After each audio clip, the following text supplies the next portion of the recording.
કેમ છો બધા મિત્રો? મજામાં દેશો? તો ભાઈ આ છે આપણું 3602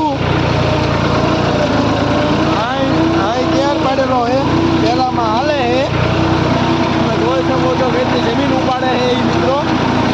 આમાં અમુક મિત્રો કહેતા હોય આપણને કે 3602 ટ્રેક્ટર બહુ ડીઝલ પીવે છે એમ. એટલે મારા ભાઈ જે કામ કરે એ ખાવાનું તો વધારે જ છે ને કાયમ. તમે જોઈ શકો છો ખાળ પણ જેવી પાડે છે એ મિત્રો.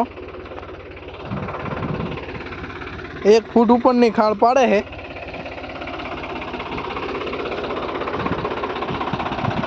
આપણને અમુક મિત્રો કહે કે ભાઈ 3602 એવરેજ નથી આપતું એ. મારા ભાઈ કામ કરે એ ખાવાનું તો એ ફાઇનલ જ છે. આપણે આખો દી નાકા વાળવા ગયા હોય ને બપોર ખાવા ન મળે સાંજે કેટલું ખાઈ જાય ભાઈ મારા ભાઈ. તો આમાં એ જ છે. ચાલો મળીએ નેક્સ્ટ વ્લોગમાં મિત્રો.